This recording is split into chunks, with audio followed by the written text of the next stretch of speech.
distinguished colleagues, members of the Senate of the 14th Congress of this once proud and great republic, ladies and gentlemen, I stand on a matter of personal and collective privilege. In a press conference called by the Senate President inside his office last Tuesday, he virtually declared war against some of his colleagues, this representation included.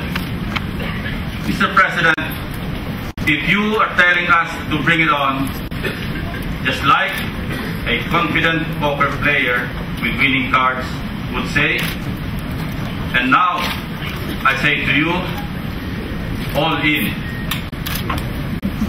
There is an Indian proverb that goes like this: tell me a fact and I will learn.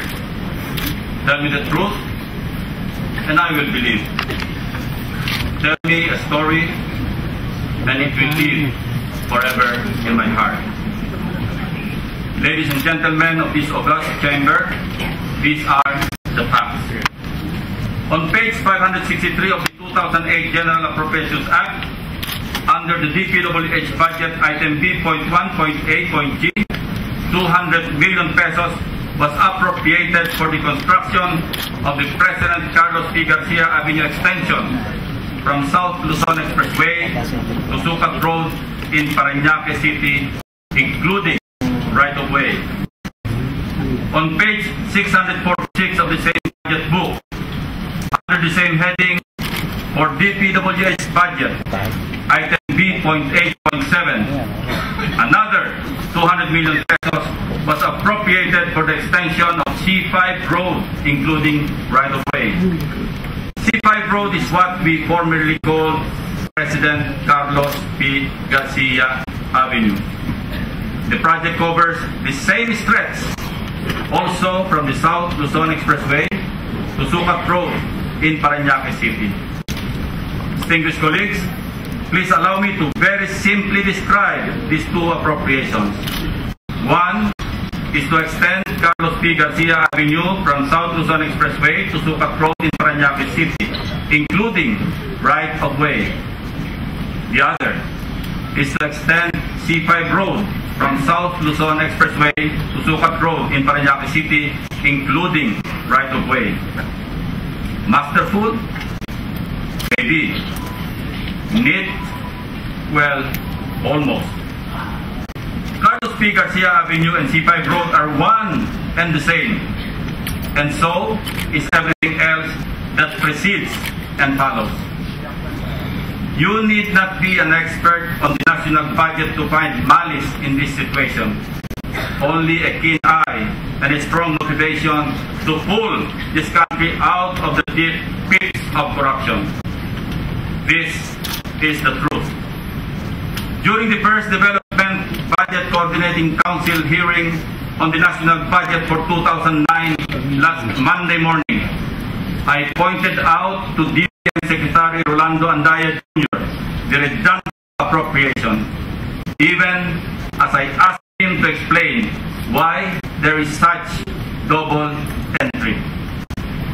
After consulting with his staff for about 10 minutes, he came back to his seat and said, and I quote, "Mr. Chairman, Your Honor, it was on account of congressional insertion." I then challenged him that since he was accusing Congress of a double entry in the budget, he should at least initiate legal proceedings against whoever is the culprit, regardless of whether he or she is an administration ally or from the opposition. At that very moment, Mr. President, distinguished colleagues, I had absolutely no idea as to who authored the so-called congressional insertion. Secretary Andaya, who I thought would know, did not want to name the legislator concerned. Being an investigator for many, many years, my instinct was to identify the project proponent from among the members of both houses of Congress. Looking for evidence, in this case, is a no-brainer. Just look for the billboard in the project site, and I would get the answer. And so, before last Monday's session started, I asked a member of my staff to go to the construction site to find out whose billboard was there to announce and own up to the Carlos P. Garcia, also known as C5 Road Extension Project. The billboard structure was there, all right, but the billboard itself was recently torn down. According to some tricycle drivers flying the route who were interviewed, the billboard belonged to the Senate President. I simply followed the narrow trail and it led to you, Mr. Senate President. No political motive whatsoever. Wala laman ng pagtakbo sa 2010, nor with your Senate presidency. Anyway, in the DBCC hearing between this representation and Secretary Andaya regarding the issue of double entry in the 2008 budget book came out in the early evening news of several radio and television stations last Monday, with the Budget Secretary claiming credit for the discovery of the double entry and vowed to impound the second 200 million appropriation. Never mind that, Mr. President. What is clear and important here is the fact that there is a double entry in this year's national budget of 200 million pesos each for the same stretch of road. This is not all, distinguished colleagues. On page 564 of the 2008 GAA, again, under the DPWH budget, item D.1.8.6, for the widening of Governor's Drive, otherwise Carmona, Dasmariñas, Martires Road, including bridges. A seemingly innocent funding of 50 million pesos was allotted for C, which is Aguinaldo Bridge in Cavite. I found on page 646 of the same budget book, under the same heading for DPWH budget, under the same section for locally funded projects, and under point 86 provides 50 million pesos again for the repair and rehabilitation of, you get it right, Aguinaldo Bridge in Cavite. Mr. President, distinguished colleagues, something odd struck me in the 2008 General Appropriations Bill. In my 7 years in Congress, this is probably the first time that I have encountered